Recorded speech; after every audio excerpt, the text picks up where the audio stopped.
आज से बजट सत्र के पहले चरण की शुरुआत हो गई है। ये बजट सत्र 2 चरणों में चलने वाला है। पहला चरण 31 जनवरी से 13 फरवरी तक रहेगा। वहीं दूसरे चरण की बात करें तो दूसरा चरण 13 मार्च से लेकर 6 अप्रैल तक रहने वाला है। 66 दिनों तक चलने वाले इस बजट के सत्र में 27 बैठकें होंगी। आम जनता को इस बजट से क्या कुछ उम्मीदें हैं, ये हम लगातार आपको बता रहे हैं, लोगों से बात कर रहे हैं, दिल्ली का मूड जान रहे हैं कि बजट पर दिल्ली का मूड क्या है। और यही जानने के लिए अभी जनपद मार्केट पहुंचे हैं हम और यहाँ से लोगों से बात करेंगे और जानेंगे कि आम बजट से क्या कुछ उम्मीदें हैं उनकी। देखिए, मेन उम्मीद तो ये है हम लोग को as a middle class person, income tax जो है रेट जो है वो कम होने चाहिए और इनकम टैक्स की जो लिमिट है वो भी जो है बढ़नी चाहिए।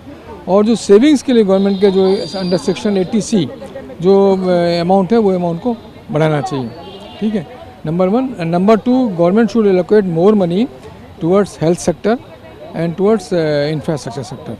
दीज 2 सेक्टर में गवर्नमेंट को थोड़ा और बजट एलोकेशन करना पड़ेगा। बस ये है कि आजकल की जो महंगाई बढ़ गई है वो कम हो। लाइक स्टूडेंट्स के लिए जैसे कार लोन्स ज़्यादा सस्ते पड़ते हैं compare to education loan. Education loan car loan में ज़्यादा इश्यूज़ नहीं होते, लाइक बहुत ईजिली काम हो जाता है। लेकिन एजुकेशन लोन लेना हो तो उस टाइम पे डॉक्यूमेंट वेरीफाई करो, सारे डॉक्यूमेंट सबमिट करो, उसमें भी वेट कराते हैं वो लोग, लाइक खींचते हैं।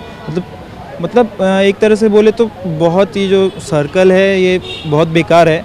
लाइक एजुकेशन बच्चों के लिए जो नया बजट आ रहा है उसमें स्टूडेंट्स के लिए ज़्यादा बेनिफिट होना चाहिए। रिलेटेड टू मेडिकल और इंजीनियरिंग हो, कॉलेज में फीसेस कम होनी चाहिए। जो GST की वजह से फीस बढ़ गई है उस पर ध्यान देना चाहिए। हमें तो ये कि हर बार की तरह जैसे उम्मीदें लगा के चलते हैं कि बजट में हमारे एक्चुअली पब्लिक का कुछ होगा, सेविंग्स वगैरह कुछ होंगी, उनके बारे में कुछ सोचा जाएगा। क्या उम्मीद है सर? उम्मीदें हमारी ये है कि जो टैक्स स्लैब है वो बढ़ा दिया जाएगा, लाइक अराउंड 5 लाख। एंड जो रोज़मर्रा की जो चीज़ है उसका GST जो है वो हम और थोड़ा कम किया जाएगा। That's what our expectations are right now. मैं आम बजट से यही उम्मीद करूंगा कल कि जो हमारे देश के लिए आम बजट पेश होगा, मैं चाहूँगा कि जो उन चीज़ों पे जो GST बढ़ाया गया था, 8% 16% किया गया था, उन चीज़ों को कम किया जाए। खाने पीने की जो चीज़ें हैं उन पे कम किया जाए। अब जैसे राजमा चावल जो 60 में था वो 80 में हो गया, GST 20 रुपये लगा दिए इस पर, ये सब चीज़ें कम की जाए।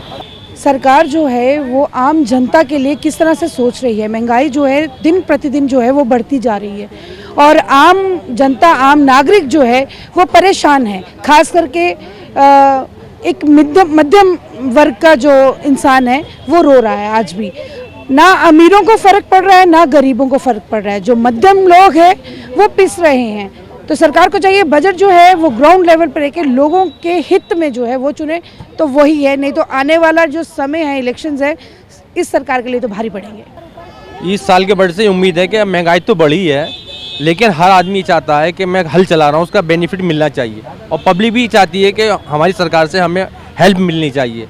तो मेरे गवर्नमेंट से मेरी रिक्वेस्ट है, अब जो बजट आया ऐसा बजट आया जो पब्लिक को भी और सरकार दोनों को बेनिफिट पहुँचना चाहिए।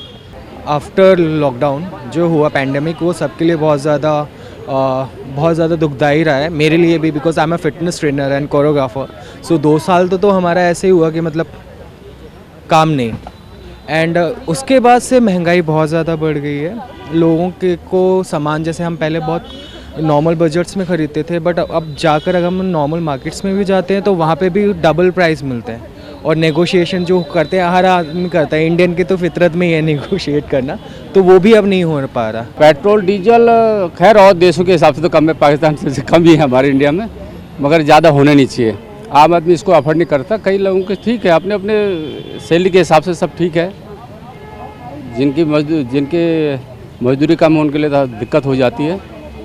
बाकी मैं तो ज़्यादा इस चीज़ को यूज़ नहीं करता हूँ और मैं ठीक है, इतना ज़्यादा परेशान नहीं। मुझे तो पेंशन मिलती है, मेरा गुजारा चलता है, मगर जिनको नहीं मिल रहा है उनके लिए तो दिक्कत है ही। अब एक टाइम की थाली तो एक दिन की दिहाड़ी में भी नहीं पूरा घर का, जिसके पास 2-3 बच्चे होए, किराए के मकान में रहते होए, तो घर में गुजारा नहीं चल सकता है मैडम। आज की दिहाड़ी पे काम कर रहे हैं 500 रुपये 400 रुपये में, उसमें कोई गुजारा नहीं होता है। हॉस्पिटल भी होते हैं, बच्चे बीमार भी होते हैं, स्कूल की पढ़ाई भी होती है। अच्छे स्कूल में नहीं पढ़ा सकते बच्चों को, थोड़ा सा कम होने चाहिए। हमारा हिसाब तो यही कहता है, बाकी गवर्नमेंट की मर्जी है। तो कल पेश होने वाले आम बजट के बारे में लोगों से हमने बात की, उनकी उम्मीदें और उनकी राय जानी। लोग तो यही कह रहे हैं कि महंगाई की मार वो झेल रहे हैं।